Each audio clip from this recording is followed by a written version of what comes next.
Salut, salut, salut, salut, salut, salut, salut.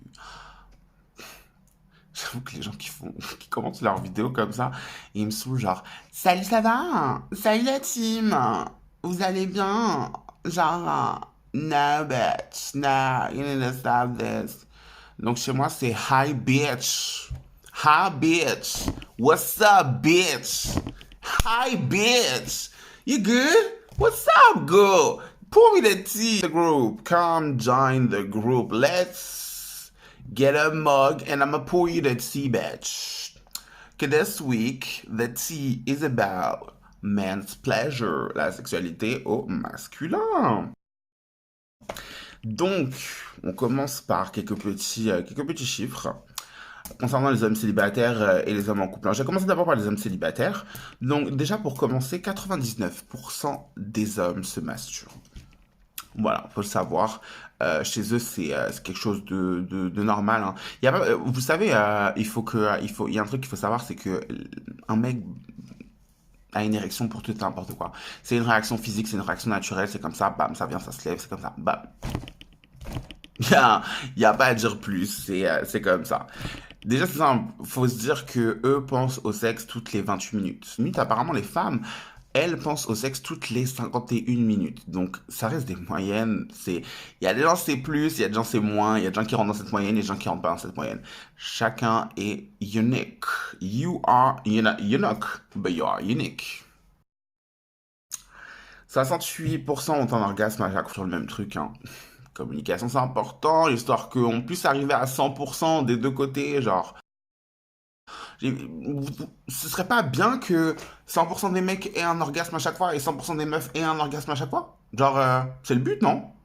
Quand tu fais, when you're doing the intercourse, okay, the main goal is where?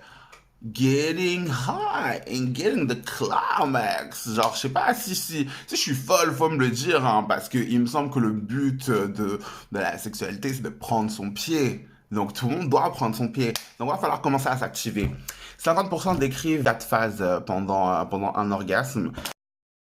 Ces 4 phases, c'est donc la montée de la tension, l'explosion de plaisir, la jouissance ainsi que la perte de contrôle. Et c'est simple. La montée de la tension, c'est vous le sentez quand ton partenaire, quand ton mec va justement bientôt arriver, tu sens qu'il commence voilà justement à se contracter, à être voilà en montée de tension, effectivement, voilà, comme c'est décrit, la montée de la tension arrive et bam. Ensuite, l'explosion de plaisir, c'est vraiment le moment, le bord du précipice. Voilà, c'est comme ça qu'on peut l'appeler, le bord du précipice, le moment où, ouf, ça va exploser. La jouissance, bah, forcément, c'est l'éjaculation.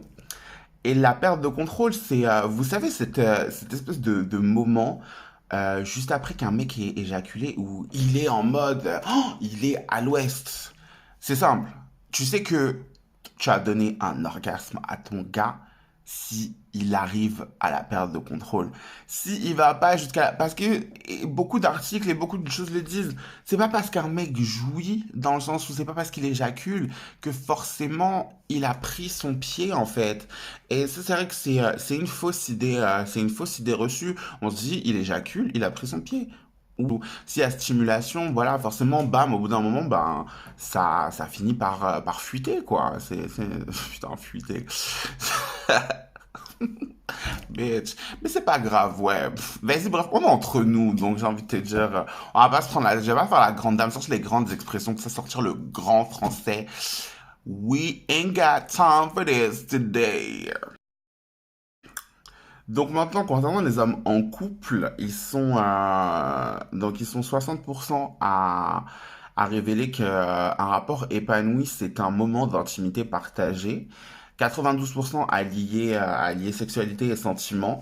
Et, euh, et selon donc la même étude, un rapport préliminaire compris chez beaucoup d'hommes en couple dure aux alentours de 30 minutes. Bon, après, c'est chacun sa durée. Et c'est déjà très bien. C'est parce que c'est vrai qu'après, il y a du haut porno, il y a beaucoup de. Il y a une espèce de. On dirait, je dirais une stigmatisation où il faut absolument durer plus que 30 minutes. Voilà, il faut absolument durer une heure et demie, tout ça. Mais en fait, déjà, le porno, c'est du cinéma, en fait. C'est du cinéma. C'est un film. C'est une prestation. Ce n'est pas la réalité. Genre, wake the fuck up! Enfin bref, 87% à se masturber, dont 13% en culpabilisant, 40% sans le dire à leur compagne et 11% à le faire tous les jours. Après, il y a une chose à savoir, mesdames, mesdemoiselles, en couple et qu'un homme se masturbe, malgré le fait que vous soyez ensemble et tout, même si vous tombez sur votre partenaire en train de se masturber, il y en a beaucoup qui pensent que des fois c'est contre elle ou quoi. Dans le sens où pour beaucoup de mecs c'est plus un anxiolytique, c'est un antidépresseur, c'est voilà. Euh, un zizi, un pénis.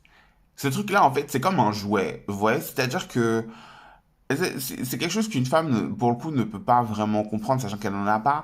Mais c'est-à-dire que ce truc-là se lève tout le temps, en fait. C'est-à-dire que des fois, tu penses à quelque chose, mais ça peut ne pas être forcément sexuel ou quoi, ou tu peux ne pas avoir de désir, et bam! Le truc se lève comme ça, tu vois ce que je veux dire? Donc, en fait, ce qu'il faut que vous compreniez, c'est que il y a beaucoup de mecs qui se masturbent, d'où l'expression de branleur, en fait. Je crois que en fait, ça vient de là, dans le sens où, ben, moi, je sais que je connais des mecs enfin, quand ils font rien de la journée, par exemple, qui sont en repos, qui ne travaillent pas ou rien du tout, ils peuvent littéralement se masturber genre 2 ou 3 fois dans la journée. Mais ils me disent, en fait, c'est plus mécanique qu'autre chose. C'est dans le sens où, ben, en fait, je m'ennuie, je sais pas, j'ai rien à faire. Ben, écoute, je vais m'installer devant un porno, ou au pire, je vais repenser, je sais pas, à ma copine, ou à une scène, ou à quelque chose. Bon, après, les gens qui sont pas sur le site porno, c'est les gens qui ont de l'imagination. D'ailleurs, l'imagination, c'est un truc à travailler, hein. Mais c'est un truc à travailler parce que, en fait, c'est bien de se faire plaisir soi-même. Mais c'est bien aussi d'avoir l'imagination, même aussi quand tu es en relation avec quelqu'un. Et tu peux aller encore plus dans du partage et tout. Donc, on en revient toujours à ces histoires de partage. Mais ouais, donc comme je disais, j'ai beaucoup de mecs qui me disent c'est plus mécanique en fait qu'autre chose. Et ouais, on fait ça en galère, on va sur un petit site et c'est fait et c'est passé en fait. Parce qu'après, après, il y en a mon meilleur ami, enfin un de mes meilleurs amis, je sais que lui, c'est quelque chose qui fait, je vais pas dire assez souvent, pense pas, je te fiche ça, parce que je sais que tu vas voir la vidéo, tu vas parler dans mes oreilles, ou tu vas me dire quelque chose, pense pas, je te fiche ça, hein. Mais c'est dans le sens où, en fait, lui, je sais que c'est un mec, par exemple, des fois, il a envie de sa copine et tout, mais elle est loin, elle est pas à proximité et tout, et il est pas dans le mood soit de sortir ou d'aller la voir ou ceci ou cela, bah, il préfère se faire plaisir lui-même et c'est réglé, et au pire, il va aller la voir le lendemain ou quoi, plutôt que des fois, en fait, de se chauffer et de se dire, bon, bah, vas-y, je vais la voir ou quoi.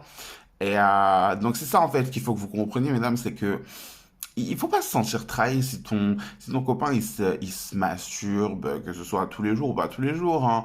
Mais voilà. Après, je pense que il faut que vous, en tant que mec hein, qui regardez, il faut que vous en parliez à votre copine dans le sens où dites-leur, ouais, écoute, je fais ça, mais il y a rien, tu vois, c'est pas contre toi, c'est juste que ouais, c'est mécanique, c'est machinal. Si j'ai envie de faire ça, sur le moment, ça vient, ça me prend, mais pour autant, voilà, c'est pas que je t'aime pas ni quoi que ce soit. Et ça les rassurera et ça leur fera du bien. Et vous aussi, femmes, sachez qu'il est important de rassurer les hommes. C'est-à-dire qu'on a tellement mis les hommes dans une case où c'est l'alpha, c'est l'homme fort, c'est l'homme puissant, il est rustre, il est ceci, il est cela, et on se préoccupe pas de savoir ce qu'il veut vraiment en fait. Il y a des hommes qui sont très rustres est très, on va dire, très conditionné dans cette virilité et dans cette masculinité toxique.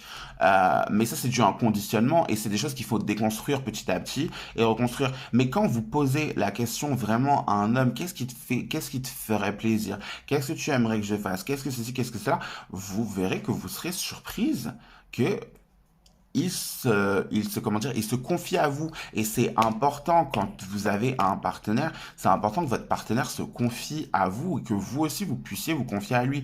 Je le sais, je suis chiante avec cette sorte de communication, mais encore une fois, c'est la base. Sincèrement, c'est la base. S'il n'y a pas de communication, ben, on en revient à des chiffres comme tout à l'heure, où, comme je vous dis, 68% d'entre eux ont un orgasme à chaque fois. C'est pas acceptable. Tout comme c'est pas acceptable que, je sais pas, peut-être 79% des femmes aient un orgasme à chaque fois. Je crois que c'était ça le chiffre, hein, il me semble. Mais voilà. Non, non, non. Donc, on va tous ensemble s'entraider, ouvrir la parole et faire en sorte que les choses changent. Pour que chacun, homme, femme, trans, peu importe, chacun se sente bien écouté et prenne son pied. Et je pense on va s'arrêter là pour aujourd'hui. Je vous retrouve la semaine prochaine pour une autre vidéo où je parlerai du plaisir, mes versions trans et LGBT, on va dire, pour summarize. Voilà, LGBT. Parce que nous aussi, on a nos manières de faire les choses. Après, je vous le dis en franc, euh, pour cette vidéo-là, je donnerai plus mon avis. Mon avis en tant que femme trans qui fréquente des hommes euh, hétéros.